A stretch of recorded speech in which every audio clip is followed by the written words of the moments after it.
2 kinds of witchcraft you must know. Hello everyone, welcome back to the channel. Thank you, as you continue to support this channel with your engagement. May God continue to bless you. Today we are revealing the major 2 kinds of witchcraft. And you may ask, what is witchcraft? In a simple term, witchcraft means the attempt to control a person and make them do what you want them to do, by the use of any other spirit, other than the Holy Spirit. Kindly watch till end for a better understanding.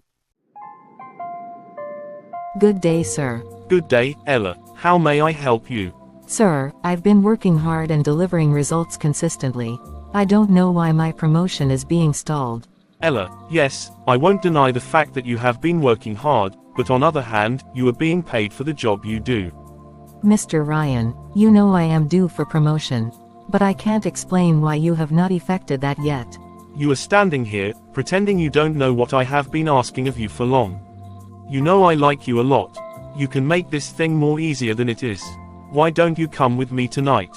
I have a very cozy hotel around. Let me spoil you a bit, and I know you will enjoy it. Just a night with you. That's all I ask for.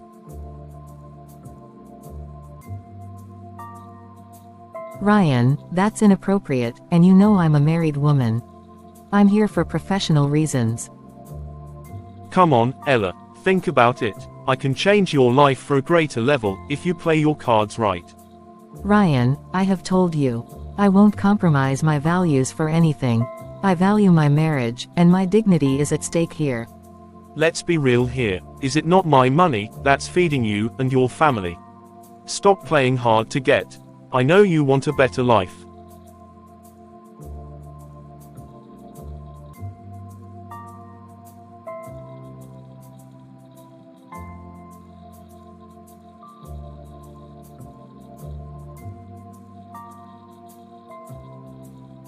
Can your so-called husband provide everything you need? He can't, and that's why you are here for my paycheck. I can't have you insult my husband for anything. My personal life is not up for negotiation. And I am here just for my career, not personal favors. Suit yourself, then. You will either do my bid, or you remain where you are. Other junior staff will overtake you in this place. And if you don't oblige to my offer, you be sacked. Even if you try to play smart by resigning, you won't get any good recommendations from my company. And one more thing, if you try to say a thing of this discussion to anyone out there, remember you don't have any evidence. And you know what that means. Elsewhere. Connor, these research trips for the project are really taking a toll on us. Absolutely, Jeff. I never expected it to be this demanding. The constant travel and tight deadlines. So exhausting. Our director doesn't seem to grasp the intensity of it. It's like a never-ending journey.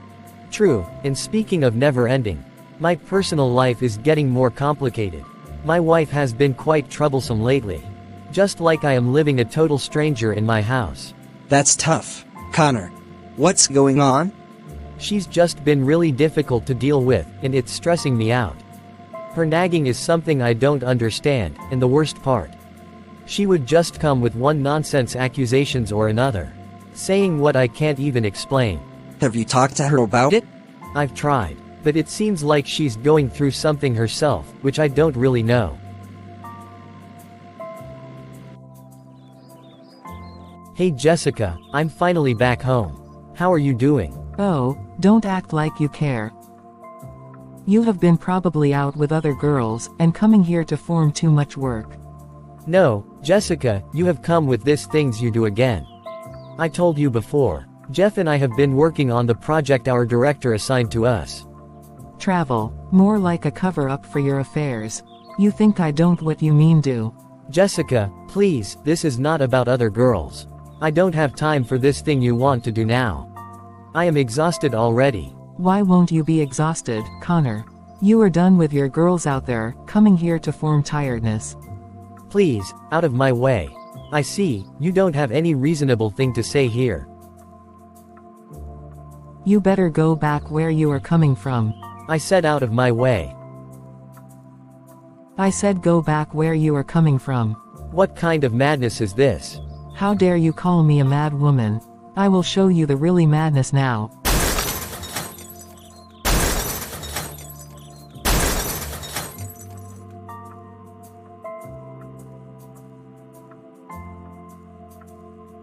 I am not done yet. You will see how a real mad woman behaves. The first form of witchcraft is work of the flesh. As you can see from the video you just watched, Galatians chapter 5, verse 19 and verse 20, goes through the list of the works of the flesh, and it says, "Now the works of the flesh are edited, which are adultery, fornication, uncleanness, lewdness, idolatry, sorcery, hatred, contentions, jealousies, outbursts of wrath, selfish ambitions, dissensions, heresies, envy, murders, drunkenness, and like." Have you noticed that in some translations it says sorcery, in some translations it says witchcraft or divination? And sorcery, witchcraft, and divination are work of the flesh. Now you may say, how is that work of the flesh? I would like you to understand that the way it operates as work of the flesh is in three simple ways. Manipulation, intimidation, and domination. All are work of the flesh. In this video, you saw where humans manipulate, intimidate, and dominate another human being. And that is a form of witchcraft. God does not dominate, intimidate, and manipulate. That's not the work of the Holy Spirit. In fact, even the fruit of the Spirit is not spirit control. The Holy Spirit leads. He doesn't drive. You drive a car, but you lead sheep. Because we are humans, we are meant to be led, not driven. So, when a person begins to drive another human being, to dominate another human being, enslave another human being, it's work of the flesh. And that's a form of witchcraft. We can find this common in families, where, for example, kids or women would manipulate. Kids would manipulate their parents. Or women would manipulate their husbands. Where husband would try to intimidate women or children. And domination is something that could operate in both genders. This can happen in ministry, where a boss, or a pastor, or a CEO, instead of leading the staff, they rather use intimidations. They dominate, and then they cut corners and they manipulate people. And that is a form of witchcraft. That's a form of the flesh. So, we need to embrace the fruit of the Holy Spirit, which is love, kindness, patience, self-control, and so on.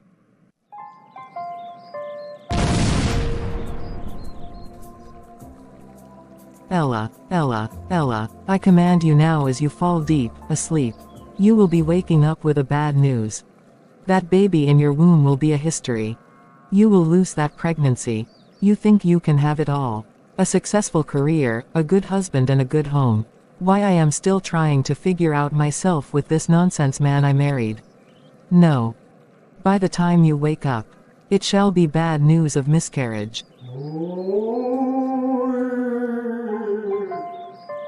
Hey, Ella. Hi, Jessica. I am surprised to see you around by this time. You didn't go to work today. Is everything okay?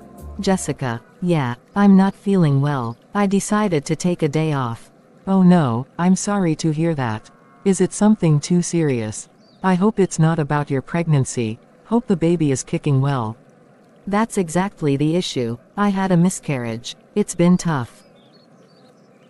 Oh, I'm so sorry. I had no idea. How are you holding up? You need to rest. At least take some days off from work, so you could recover well.